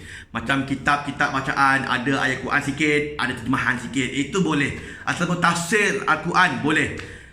Terjemahan sebelah Quran, sebelah ni terjemahan dia apa semua, itu boleh pegang, tak ada masalah, ya. Boleh membawa Al-Quran di dalam beg yang terdapat barangan lain. Boleh letak beg kita, boleh, tak ada masalah, ya. Kalau Al-Quran yang betul, masa betul pun letak dalam beg, kita boleh bawa lah beg itu yang ada Al-Quran itu, tak ada masalah. Tapi nak pegang dia saja direct, tak boleh. Boleh menunjuk dan juga membuka Al-Quran dengan alatan, pakai glove ke apa semua, kita buka Al-Quran tu pegang. Pegang mushaf dengan apik, itu bolehlah maksudnya. Okey, baik. Yang keenam, yang ketujuh. Haram tinggal atau duduk dalam masjid. Maka wanita yang uzur tidak boleh berlegar-legar dalam masjid. Haram tinggal ataupun duduk dalam masjid. Ini ada dalilnya bahawa wanita tidak boleh berduduk-duduk ataupun saja duduk dalam masjid, iktikaf ke apa semua, tak boleh. Boleh lalu atau melintasi masjid ketika haid, itu boleh. Kan? Itu pun ada ulama mengatakan bahawa tak boleh kalau tidak ada sebab. Kan? Ada sebab tak apa. Ya. Maka Nabi SAW bersabda kepada Aisyah radhiyallahu anha, ambillah untukku selendang dalam masjid. Aku menjawab, sesungguhnya aku datang haid. Kata Nabi SAW, hati haidmu bukan berada pada tanganmu. Kan tak gitu. Bermakna daripada dalil ini, maka wanita boleh masuk ke masjid nak ambil sesuatu barang ke, tertinggal ke, ataupun diarahkan oleh seorang untuk masuk dan lalu, itu boleh. Contoh kes, mana kata mungkin polis dia larang nak cross kat luar, tiba-tiba dia kena lalu juga masuk dalam masjid apa semua, dah diarahkan begitu, kita lalu je lah. Kita bukannya berniat nak duduk dalam masjid, tak, tapi kita diarahkan oleh polis dan sebagainya, maka kita kena lalu, maka lalu itu dibenarkan. Tapi duduk rehat-rehat dalam masjid tak boleh, ya. Baik, yang ke-8, haram menceraikan isteri. Majoriti fuqaha mengatakan bahawa haram mencerai isteri semasa dalam haid dan nifas, tetapi talak tetap gugur, ya. Dalil daripada surah At-Talaq ayat 1 dan juga hadis Ibnu Umar yang menceraikan isteri dalam haid, iaitu Umar ceritakan hal itu kepada Nabi SAW. Maka Nabi bersabda, suruhlah dia rujuk isterinya atau hendaklah dia menceraikan semasa suci. Kan? Maka bila menceraikan isteri, lepas cerai saja, aku ceraikan kau apa semua ni, talak confirm jatuh, talak jatuh. Tetapi haram perbuatan kau tu ceraikan isteri dalam keadaan dia uzur, haram hukumnya, dalilnya. Maka kalau nak ceraikan isteri, perbuatan menceraikan isteri itu tanpa sebab pun haram. Tapi kalau sekiranya memang dah kena ceraikan, keluar daripada waktu uzur lah, waktu uzur dia. Gitulah cerita dia. Okay, baik. Yang terakhir, yang kesembilan. Yang kesembilan adalah haram bersetubuh. Jadi persetubuhan melalui faraj, maka fuqaha sepakat bahawa hukumnya dengan hujahnya, maka haram mereka bersama bagi lelaki dan juga perempuan suami isteri dalam keadaan yang uzur melalui faraj. Ya, hadisnya iaitu kamu buatlah semua perkara kecuali berjima. Ya, adapun bergurau senda, bercumbuan dan sebagainya itu dibenarkan antara anggota pusat hinggalah ke atas, anggota lutut hinggalah ke bawah. Maka fuqaha bersepakat suami boleh bergurau dan juga bercumbuan dalam batas tersebut.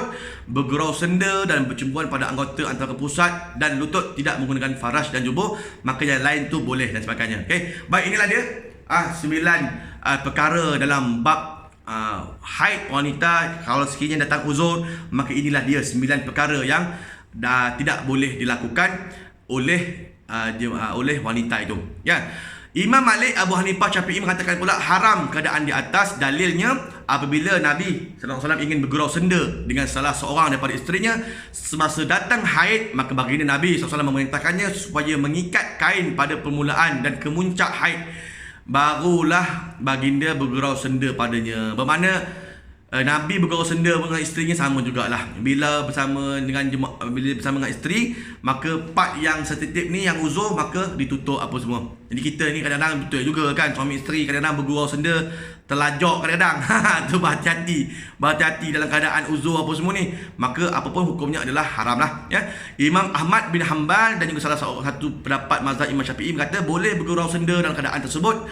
Dalilnya maksudnya bergurau senda dalam keadaan yang bukan bersetubuh suami isteri tadi ni. Maksudnya faraj dalam kataan al-mahid, faraj bukanlah darah haid. Bermakna di luar kawasan kan, bukannya dalam kawasan faraj tadi ni. Maka still untuk bagi kita sebagai para jemaah orang Malaysia yang berpegang pada pendapat Imam Syafi'i, maka kalau ada uzur bagi isteri, maka bergurau senda di luar je lah kan. Kalau boleh, jangan bergurau senda sangat. Kan. Tambah pula kita ni dalam keadaan ihram umrah apa semua ni kan, uzur tak uzur bahaya kan. Kita pun risau, tambah pula pasangan baru kahwin ni kan, baru lepas PKP apa semua ni, banyak majlis kenduri berlangsung, tiba-tiba pergi pula umrah bersama dengan Andalusia. Kan. Baru kahwin nak honeymoon di Mekah dan juga Madinah, tak ada masalah, honeymoon tu apa semua boleh. Tapi cerita dia kalau uzur, berhati-hati di jalan raya. Okey, baik ya. Okey, so boleh lontarkan soalan, insya-Allah kita cuba memperincikan satu persatu ya. Ustaz boleh bacakan niat badal umrah bersyarat. Okey, baik. Badal umrah dan juga niat bersyarat bagi badal umrah. Okey.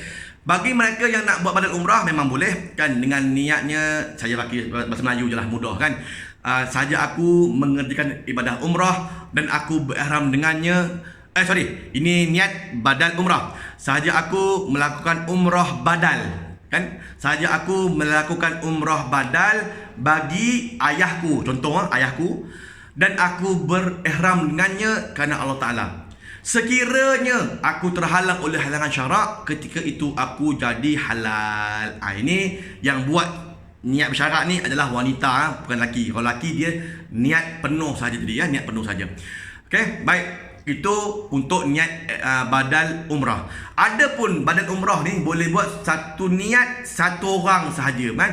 Tak boleh niat saja aku melakukan umrah badal bagi ayahku, ibuku, datukku, nenekku. Semua sekali lah aku tolong buatkan dan aku berihram dengannya kerana Allah Ta'ala. Tak boleh, tak sah niat begitu. Satu orang, satu badal sahaja, dan tambah saja niat bersyarat tadi, sekiranya aku terhalang oleh halangan syarak, ketika itu aku jadi halal ya. Okey, next soalan. Baik, daripada Baimunah Abdullah. Assalamualaikum Ustaz. Waalaikumsalam warahmatullahi. Ustaz, niat bersyarat ini walaupun wanita itu dah 4 atau 5 tahun putus haid, benar? Berpegang pada pendapat Imam Syafi'i rahimahullah ta'ala bahawa wanita dia boleh datang uzur sehinggalah umurnya 80 tahun ya. Sampai umur 80 tahun boleh uzur. Bermakna kalau hajah-hajah sekalian mungkin yang telah menopause, putus haid dah 10 tahun, 15 tahun dah putus haid, tiba-tiba pergi Mekah, tak semena-mena dekat surau dalam ada berdarah. Ni darah apa pula ni kan? Ni darah terkejut ni. Darah terkejut. Mana ada darah terkejut? Kan? Itu darah haid. Darah terkejut tak ada. Ya. Darah haid tu. Maka bila keluar darah begitu haid, bermakna dalam keadaan haid maka pastikan dia bawa lah, pakailah panty liner ke apa semua. Tapi tengok jugalah darah tu dia keluar sehari semalam ke, ataupun dia keluar kurang daripada sehari. Kalau kurang daripada sehari, itu bukan haid, itu dikira sebagai istihadah. Ya, baik. Sekian. Seterusnya daripada Hasrima Hasan Nordin, Ustaz, macam mana pula dengan masalah keputihan atau cecair yang keluar tanpa sengaja ketika mana tawaf? Mesti mengambil wuduk lain ke? Okey, keputihan ini juga dikira sebagai najis. Bagi wanita yang memang lazim, ni lazim ni dekat Malaysia apa, memang selalu keluar keputihan.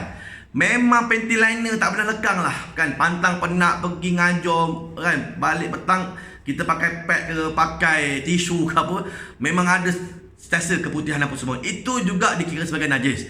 Bagi wanita yang sering keluar keputihan, mereka itu digelar sebagai daimul hadas. Dalam kategori daimul hadas. Ada tajuk khusus pasal daimul hadas, cuma saya boleh ringkas kat sini bahawa orang yang daimul hadas, bagi wanita keputihan, kemudiannya istihadah tadi tu kan, dalam keadaan keputihan. Kemudian kalau macam lelaki mungkin uzur, mungkin buasir, maaf, kalau lelaki dia ada buasir, kan. Jadi golongan yang daimul hadas begini ni ataupun kecing tak tos kan, orang perempuan orang lelaki ada kecing tak tos, pantang batu cucut dia keluar kan, pantang bersin Hasham pop dia keluar kan air kencing. Ini kategori ni daimul hadas ni, keputihan, kecing tak tos, buasir dan sebagainya. Mereka ini kena mengambil hukum daimul hadas. Hukum daimul hadas bagaimana? Boleh selesaikan tawaf tadi tu dengan sempurna dengan cara bagaimana? Daripada hotel kita bersuci apa semua, pakai pad, kemudian ambil wuduk dengan sempurna. Dengan wuduk tadi tu boleh menyempurnakan semua ibadah tawaf kita. Ya, jadi dalam keadaan kategori daimul hadas, wuduk dulu di hotel, kemudian dengan wuduk tu tanpa ada niat nak shopping ke nak ke mana, memang niat memang nak pergi tawaf, masuk medan tawaf terus saja. Pusing 7 kali medan tawaf. Kalau ketika mana tawaf itu keluar uzur ke apa semua, keluar uzur kata, keluar keputihan ke apa semua tadi tu, dikira sebagai tidak bernajis. Batuk ke kan, on the way tu dah batuk, dah keluar dah najis, dah keluar dah air kencing sikit apa semua. Bagi wanita mungkin dah keluar dah keputihannya apa semua, maka tak dikira sebagai najis. Kerana apa? Kerana dia adalah orang yang sentiasa daimul hadas, sentiasa berhadas. Maka oleh demikian kena ambillah hukum daimul hadas, ya. Kalau tidak sampai bila pun tak selesai kita punya tawaf ni, jadi dia boleh pakai hukum daimul hadas, ya. Jadi wuduk di hotel kamar, kemudian pergi ke medan tawaf, pusing, wajib pusing 7 pusingan berturut-turut, ya. Orang yang tak daimul hadas pusing 7 pusingan berturut-turut itu sunat, tak wajib. Tetapi bagi wanita yang daimul hadas, lelaki yang daimul hadas, wajib pusing 7 pusingan berturut-turut. Itu yang syarat dia. Okey, baik. Kemudian okey, daripada Lin Ali, Ustaz, saya ada beberapa soalan nak tanya. Sekejap ya.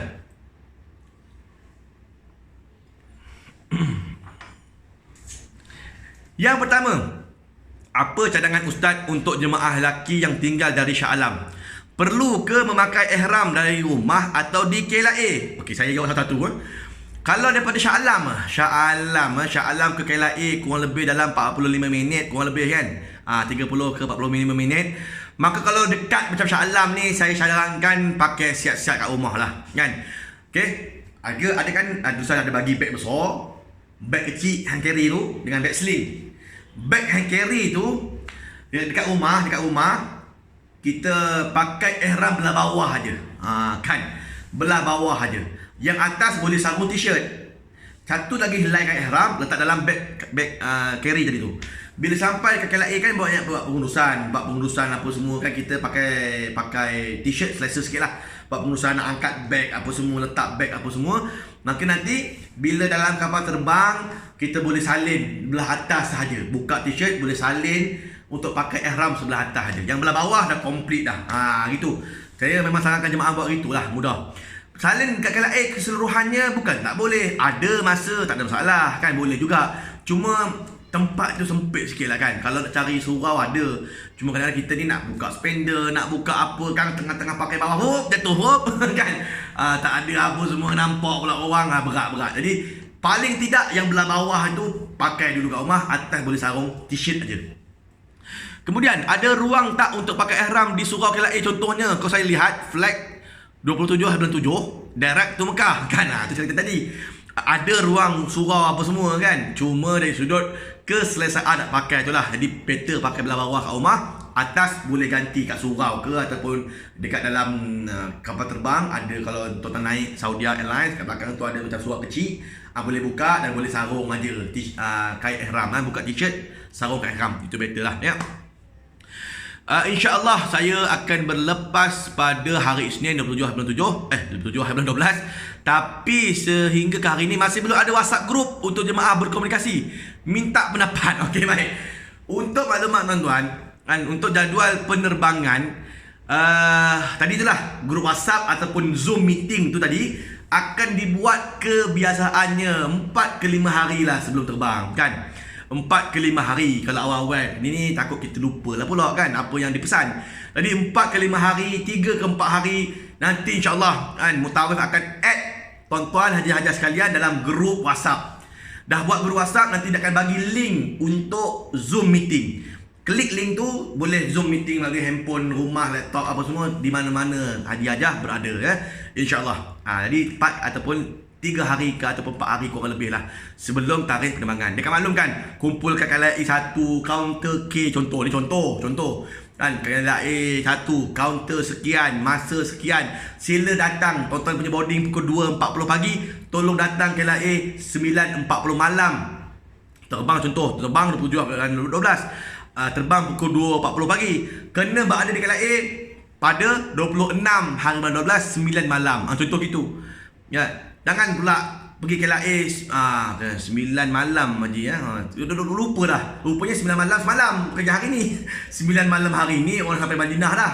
Jadi taklimat ini kena waktu yang agak hampir dengan tempoh tarikh penerbangan supaya jemaah tak lupa kan. Bagi tahu awal lupa.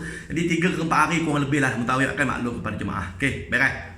Seterusnya, daripada Fadil Sanusi Ishak. Assalamualaikum. Waalaikumsalam. Kalau saya nak guna train daripada Madinah ke Mekah, miqat di mana? Okey, baik.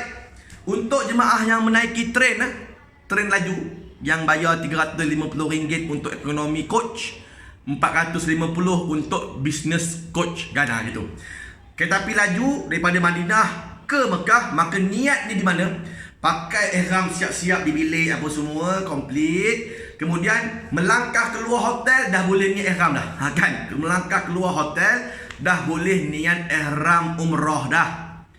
Selewat-lewatnya bila? Selewat-lewatnya adalah apabila tuan-tuan sampai aja masuk dalam train, dah duduk dalam train, dah duduk, dah nyandar gitu. Sebelum lupa niat. Sebab bila train bergerak aja, okey, dah takut dah melintasi keluar daripada kawasan Madinah. Tak boleh berniat lagi, nanti kena dam pula sebab tak niat di miqat. Sebab yang naik train ni dia bukannya pergi Bir Ali kan, tak ada train singgah ke Masjid Bir Ali dulu, tak ada. Maka niat itu seawal boleh keluar daripada hotel Madinah tu boleh niat dah. Dan juga selewat-lewatnya sebelum train itu bergerak menuju ke Mekah. Sebelum bergerak tu pasang niat. Niat macam biasa jugalah. Niat ihram sendiri kalau lelaki, niat ihram biasa. Bagi wanita niat ihram bersyarat wallahu alam. Seterusnya,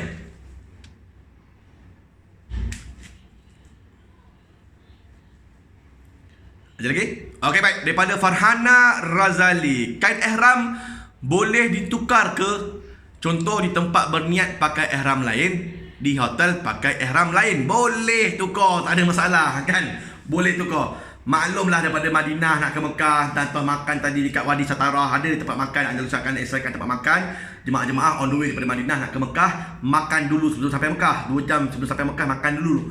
Jadi dah makan apa semua, mana tahu tengah makan tu kain ihram terkena sambal belacang kan. Kain ihram terkena kuah kari ke apa semua tadi tu, takkan dengan kuah-kuah kari nak beritahu kan. Kita tak dalam keadaan berbau kari pula nanti kan. Jadi pakai bila sampai ke Mekah, nanti akan diberi masa bila tuan-tuan dah masuk ke bilik apa semua, boleh ambil kain ihram yang baru, boleh ganti yang bawah apa semua tadi ni boleh tukar. Baik kain ihram, baik terlekung jemaah pun boleh tukar, ada masa, tak ada masalah ya.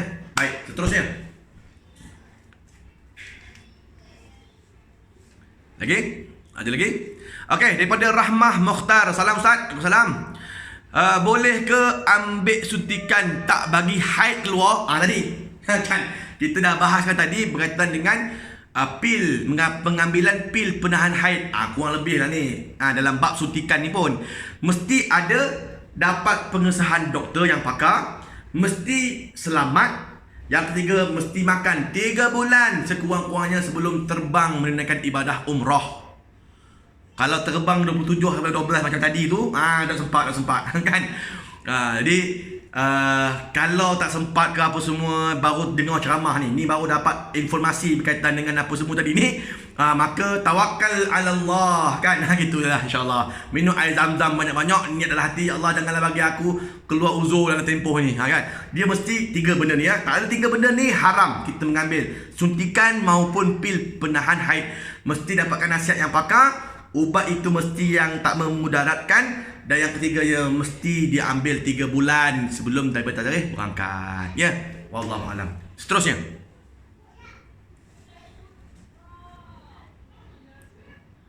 daripada Zamzuri Anna, bagaimana jika lepas habis tawaf datang haid sebelum sa'i? Bagaimana jika lepas habis tawaf datang haid sebelum sa'i? Dengan niat bersyarat, perlu keluar macam tu je ke daripada ihram? Okey, baik. Ketika mana para jemaah wanita yang tengah tawaf apa semua ni, mesti perasan lah kan. Kadang-kadang kita ni tengah tawaf tak perasan, tapi diri kita sendiri, dan kita tahu sendiri tempoh kita uzur, tempoh kita suci ke apa semua. Bagi jemaah yang memang dalam keadaan berjaga-jaga, tak haid ke, tak suci ke ni kan, berjaga-jaga ni, berhati-hatilah. Mungkin boleh pakai pad siap-siap ke apa semua, takut tengah tawaf keluar. Jika sekiranya tengah tawaf itu kita buat 7 pusingan dah kan, tak rasa pun haid keluar, pergi sa'i terasa pula, rasa macam ada. Kita pun pergilah sudut-sudut tepi apa semua tu, kena semak apa semua, kena check. Bila nampak darah tu, bermakna darah tadi tu kita yakin memang keluar waktu kita tawaf tu lah. Bila kita yakin memang keluar tengah tawaf, bermakna kita punya tawaf tak sah. Bila tawaf tak sah, umrah tiada bagi jemaah, ya. Maka apa yang nak kena buat? Dengan kita dah niat ihram bersyarat, maka jemaah tadi ni boleh balik ke hotel dan boleh keluar ihram. Sama ada kalau niat aku akan bertahlul sampai ke hotel, buka tudung, buka scarf, ambil gunting, rap, keluarkan ihram. Bagi jemaah yang dah niat aku jadi halal, tak payah niat apa-apa dah. Bila hajat yang memang uzur tu, automatik dah keluar tahlul, maka tawaf tadi tak sah, apa semua tak sah. Jadi kalau nak ikut orang pergi sa'i ke apa semua, terpulanglah kan, nak jalan pergi sa'i juga, tapi tak ada umrah lah sebenarnya kan. Kita ni tak ada umrah. Sebab apa? Sebab dia keluar confirm lah waktu kita tengah tawaf tu. Bila kita check sebelum nak pergi sa'i, mesti dia keluar tu pada pusingan ke-5 ke-4, kita tak tahu lah kita. Jadi tawaf pun tidak sah, maka kita punya umrah pun tiada. Maka keluar je lah daripada ihram umrah. Kita boleh balik hotel, ataupun kalau orang tu pergi sa'i, kita ikut je lah sa'i kan. Sa'i ni tak perlu ada wuduk, sebab kawasan sa'i dia bukannya masjid. Orang yang uzur boleh duduk di kawasan Safa, Marwah dan juga laluan sa'i tu. Orang yang uzur boleh duduk di kawasan Bukit Safa, Bukit Marwah dan juga kawasan Mas'ah, laluan di antara Safa Marwah. Dia boleh duduk. Sebab apa? Sebab itu bukannya masjid, itu adalah kawasan Mas'ah, tempat untuk bersa'i. Dan sa'i ni tak perlu ada wuduk, dan jemaah pun memang tak berdosa. Yang mana uzur tak berdosa kalau sekiranya dia pergi sa'i ke apa semua. Oleh yang demikian, boleh sama ada nak ikut ataupun nak balik ke hotel ke apa semua kan, tak ada masalah, ya. Wallahualam. Seterusnya, Nazmah Manaf, ya. Assalamualaikum. Waalaikumsalam. Ustaz, saya nak tanya, saya punya CD digital yang download tu ada nama tanggungan, tapi di bahagian depan nama saya seorang. Macam mana ya? Kan? Saya punya CD digital vaksinasi tu ada nama tanggungan ya. Saya tak pernah menghadapi lah pula kan berkaitan dengan tanggungan ni. Yang saya tahu independen tu, kalau sekiranya macam saya pun ada juga independen. Tapi independen saya, mak ayah apa semua tak adalah keluar kat CD vaksinasi yang kuning tu kan. Tapi bagi saya tak ada masalah. Buka saja CD vaksinasi kita yang kuning tu, tengok bahagian bawah, dia ada kawasan download dan generate dan juga QR code generate. Klik generate tu, janji kita punya ada QR code. Tak kisahlah ada tanggungan ke apa semua, tak kisah. Yang penting nama kita ada, barcode kita ada. Itu tolong print out ataupun bagi pada Andalusia untuk di print. Kan nanti benda tu akan dimasukkan dalam satu envelope sebelum kita berlepas ke tanah suci. Jadi tak ada masalah, download aja kita punya sijil vaksinasi tu. Yang penting dia ada barcode, dan barcode tu ada kita punya vaksin yang pertama, kedua, kalau Sinovac 1, 2 dan juga booster untuk yang Pfizer yang ketiga. Beres. Tak ada masalah ya. Boleh download siap-siap. Baik, seterusnya daripada Mak Chun. Okey, Mak Chun. Salam Ustaz, Waalaikumsalam warahmatullahi. Kalau giliran tawaf lambat, kena balik hotel, tidur dulu. Macam mana tu Ustaz? Sebab nak uduk dan bersih segala lagi. Mohon untuk Ustaz jelaskan cara. Ini terutama untuk kaum lelaki ni, kan, untuk suami. Macam saya katakan tadi, kita sampai ke Mekah, kita tak terus ke masuk medan tawaf, tak, kan. Kita sampai tu awal biasanya, dan permit pun kadang-kadang tak dapat terus. Kita akan sampai dulu di hotel, kalau Safwa lah, Anwar Diafah lah, Olayan lah. Hotel mana pun kita masuk, sampai mutawif akan edarkan kunci daripada dalam bas lagi. Beg semua tu bawa turun, Bangla akan uruskan terus, letak di lobi ataupun letak di floor-floor tertentu. Kita boleh berehat, rehat, kan. Boleh baring, boleh tidur, tapi larangan ihram jaga, kan. Walaupun baring-baring jangan suka-suka sangat, kan. Kita boleh takut terlanggar larangan ihram. Baring-baring tak ada masalah, kan. Kemudian bila dah katalah kita punya sampai pukul 8 malam, permit umrah 6 pagi esok, kan. Takkan nak menjaga aja, kan. Kita mesti nak tidur juga. Tidur-tidurlah. Dalam keadaan ihram pun boleh tidur, tak ada masalah, ya. Cuma jaga jangan sampai kita langgar larangan ihram. Dalam pada itu, bila nanti subuh, lepas subuh, kata subuh 4:30 pagi, dah habis sembahyang subuh, kita terpaksa jugalah sembahyang subuh dekat hotel saja, sebab kita nak berkumpul nanti, kan. Pukul 5.30 ke, sebab pukul 6 permit nak masuk, 5.30 kita nak kena kumpul kat lobi, pukul 5 pagi nak kena kumpul kat lobi. So kita takut tak sempat nak balik masjid apa semua, so kita sembahyang aja kat bilik. Kemudian bila dah nak pergi turun bawah tu, bersuci baliklah, mandi, bersuci, ambil uduk, pakai ihram, kemaskan, tunggu Ustaz mutawif dekat lobi. Nanti pukul 5.30 dah gerak-gerak menuju ke medan tawaf beramai-ramai. Ada permit, ada pegawai muasasah datang untuk escort masuk dalam masjid, ya. Itu cara bagi para jemaah untuk boleh tidur, tak ada masalah, boleh tidur. Takut rasa macam bila tidur nanti takut pula apa semua, kan. Maka hati-hatilah, janganlah tidur macam kita ni bebas sangat, kan. Tidur kita ni dalam keadaan berjaga-jaga dalam larangan ihram, ya. Okey, baik, terima kasih atas segala perhatian. Mohon maaf atas segala kekurangan. Jadi insya-Allah esok kita akan berjumpa lagi dan kita akan membicarakan pula dengan tajuk perjalanan ke Mekah Madinah jemaah uzur fizikal, daimul hadas, dan juga penerangan berkaitan dengan miqat, langkah-langkah yang perlu diberitahu kepada para jemaah, syarat-syarat apa semua. Ini esok punya perbahasan. Jadi terima kasih kepada semua yang setia live bersama saya, Ustaz Saifullah Nasri, pada malam ini. InsyaAllah mudah-mudahan ilmu yang kita sampaikan ini dapat kita hadam, dapat kita pahami dengan sebaik mungkin. Jika sekiranya ada soalan-soalan tambahan ke apa semua, boleh boleh hubungi saya di bawah ini, kan. InsyaAllah Ustaz Saifullah Nasri di talian tersebut. Jadi kita jumpa pada esok malam. Aqulu qouli hadza wa astaghfirullahal azim li wa lakum. Assalamualaikum warahmatullahi taala wabarakatuh.